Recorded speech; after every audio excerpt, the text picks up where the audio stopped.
बच्चों नमस्ते। दशम सामाजिक विज्ञान इस कालखंड में मैं थैलेश साहू एक बार पुनः आप सभी का स्वागत करता हूं। और बच्चों चलिए आज हम अध्याय 16 लोकतंत्र एवं सामाजिक आंदोलन के अंतर्गत शांति आंदोलन की बात करेंगे।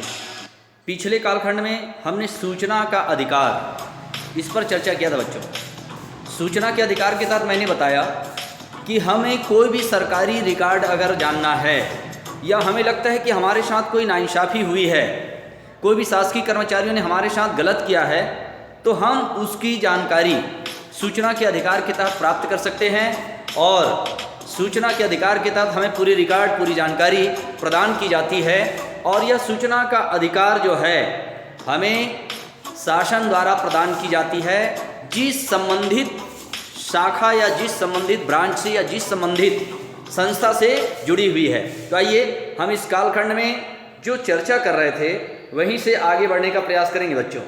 तो यहाँ से हमने पहले कालखंड में इस पर चर्चा किया था, सूचना के अधिकार। तो इससे थोड़ा सा आगे चलूँ और एक अंतिम बात इसमें सूचना के अधिकार के तहत बता दूँ कि पूरे भारत में 2005 मैं दिखाने का प्रयास कर रहा हूँ, आप पृष्ठ 230 देखिएगा। देश में 2005 से सूचना का अधिकार अधिनियम लागू कर दिया गया है। अर्थात पूरे भारत में सूचना के अधिकार के तहत आपको कोई भी सरकारी जानकारी लेने का अधिकार है और यह पूरे भारत में 2005 से लागू कर दिया गया है। चलिए बच्चों हम इससे थोड़ा और आगे बढ़ते हैं। आज हम बात करेंगे शांति के लिए आंदोलन। तो हमने देखा आम तौर पर शांति आंदोलन उस अधिनियमों और संगठित प्रयासों को कहते हैं जिनके द्वारा किसी युद्ध को खत्म करवाने, युद्धों के दौरान हो रही हिंसा या उसको रुकवाने के लिए, हथियारों की होड़ को रोकने के लिए ऐसी कोशिश की जाती है। और बच्चों इसके तहत लोग सतत रूप से प्रयास करते हैं।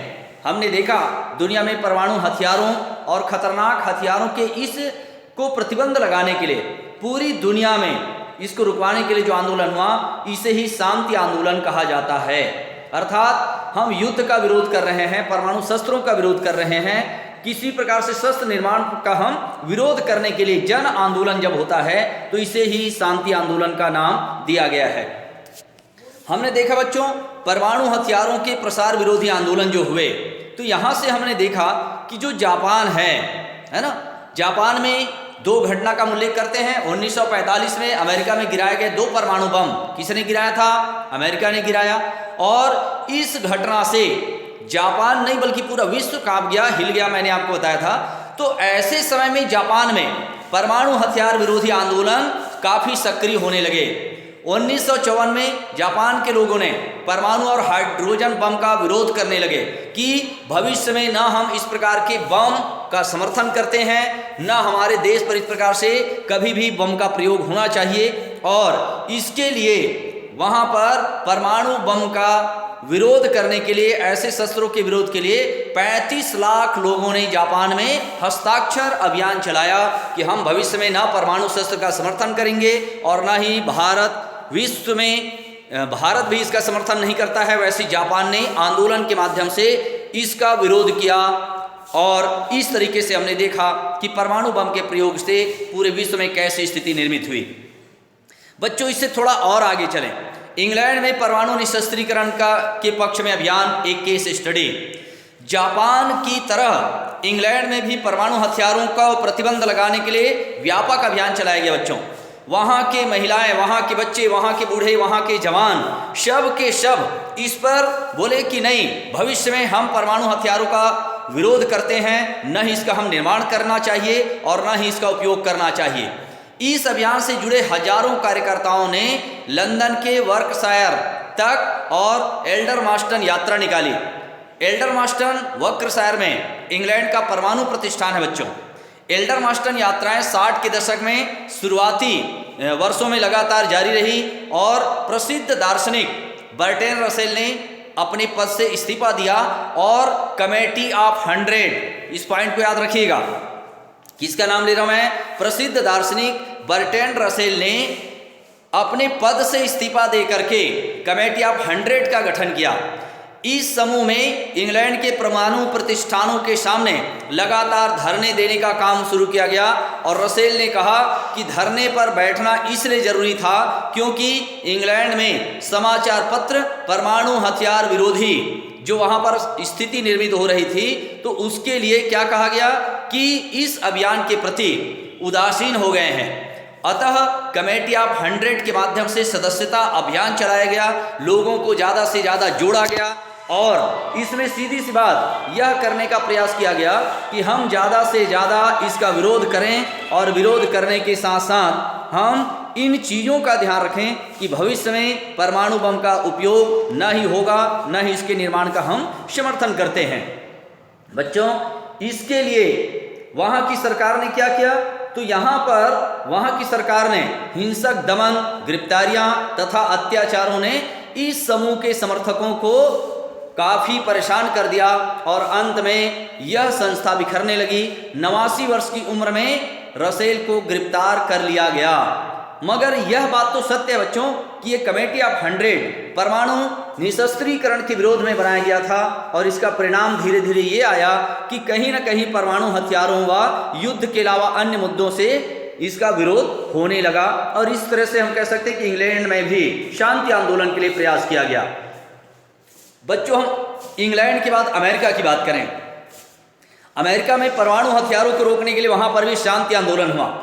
जिस अमेरिका ने हिरोशिमा और नागासाकी जैसे शहरों में परमाणु बम गिराया, बच्चों वहां अमेरिका के लोगों ने भी अपने सरकार के विरुद्ध ही आंदोलन चलाया कि नहीं, भविष्य में ऐसा परमाणु बम न ही हमें निर्माण करना चाहिए और न ही नरसंहार के लिए इसका कभी भी उपयोग किया जाना चाहिए। और अमेरिका में देखते हैं 60 शहरों में यात्राएं निकाली गई, इसलिए परमाणु शस्त्र के विरोध में 50,000 से अधिक महिलाएं इस परमाणु हथियार रहित दुनिया बनाने के लिए, शीत युद्ध को खत्म करने के लिए वृहद प्रदर्शन करने लगे। बोले न ही विश्व में परमाणु बम का निर्माण होना चाहिए, न ही युद्ध का समर्थन होना चाहिए। और ऐसे वहां 50,000 महिलाएं, कहां पर, अमेरिका की बात कर रहे हैं हम, उन्होंने इसका विरोध करने के लिए एक विशेष आंदोलन चलाया। अमेरिका के परमाणु परीक्षण स्थल नवाडा, याद रखिएगा बच्चों, अमेरिका के परमाणु परीक्षण स्थल नवाडा में 80 से 90 के दशक में कई प्रदर्शन किए। इस तरह 1960 के दशक से लेकर शीत युद्ध के अंत तक अमेरिका में परमाणु अस्त्रों को रोकने तथा परमाणु निशस्त्रीकरण के लिए शांति आंदोलन काफ़ी उल्लेखनीय ढंग से चला तथा उसने कुछ उपलब्धियां भी प्राप्त की। बच्चों, इस तरीके से विश्व का ताकतवर देश कहने वाला इंग्लैंड आज परमाणु शस्त्र का विरोध करने लगा, वहाँ की महिलाएं विरोध करने लगे, वहाँ के बच्चे विरोध करने लगे। वही अमेरिका जिस परमाणु शस्त्र को गिराकर खुश हो रहा था, वहाँ की जनता ने ही ऐसे परमाणु शस्त्रों के परिणाम को देखकर उसका विरोध करने लगे। बच्चों, ये मात्र इंग्लैंड और अमेरिका नहीं, अन्य देशों में भी शांति आंदोलन हुआ, जिसमें हम देखते हैं कनाडा, जर्मनी, इजराइल, नॉर्वे, ऐसे कई देश जिसमें भारत भी शामिल रहा है, उसने ऐसे शस्त्रीकरण के लिए प्रतिबंध लगाने की मांग की। बोले भविष्य में कभी भी शस्त्रों का निर्माण नहीं होना चाहिए जो मानव जगत के लिए हानिकारक हो, मानव जगत को नुकसान पहुंचाता हो। और इस तरीके से पूरे विश्व ने आज इन सभी चीज़ों का, युद्ध का विरोध किया। हम देखते हैं मिस्र, लीबिया, सीरिया जैसे कई देश गृह युद्धों से आज लगातार जूझ रहे हैं, मगर इसका एक ही उद्देश्य है, शांति आंदोलन। मतलब हम विश्व में शांति चाहते हैं तो परमाणु बम, अणु बम, लड़ाकू विमान, लड़ाकू औजारों का हमें विरोध करना होगा। शांतिपूर्वक आंदोलन करके पूरे विश्व ने आज इस बात का प्रमाण दिया है कि कोई भी देश युद्ध का पक्षधर नहीं होता, कोई भी देश युद्ध नहीं चाहता। और आज शांति आंदोलन के कारण विश्व में कहीं ना कहीं तनाव की स्थिति जो थी वो काफ़ी हद तक नियंत्रित है। और रूस और अमेरिका जो दो शत्रु के रूप में सामने आए थे, वह आज शांति आंदोलन के कारण चुपचाप कम से कम शांत बैठा हुआ है। इसलिए तृतीय विश्व युद्ध की संभावनाएं यहाँ से नज़र नहीं आती है बच्चों। और इस तरीके से हमने देखा शांति आंदोलन का परिणाम ये हुआ कि आज युद्ध के हालात विश्व में नज़र नहीं आ रहे हैं और यह एक अच्छा संकेत है। तो आइए यह पाठ यहीं पर समाप्त हुआ बच्चों। और हम देखेंगे इस पार्ट के प्रश्नोत्तर अगले कालखंड, अगले वीडियो में मैं आपको बताने का प्रयास करूंगा। आप लोग ज़्यादा से ज़्यादा वीडियो देखिए, ऐसा मैं अपेक्षा करूंगा। यह पार्ट हमारा संपन्न हुआ। आप सभी का धन्यवाद। नए वीडियो में इस पार्ट की पूरे महत्वपूर्ण जानकारी और महत्वपूर्ण प्रश्नोत्तर के साथ पुनः मिलेंगे। तब तक के लिए आप सभी का धन्यवाद।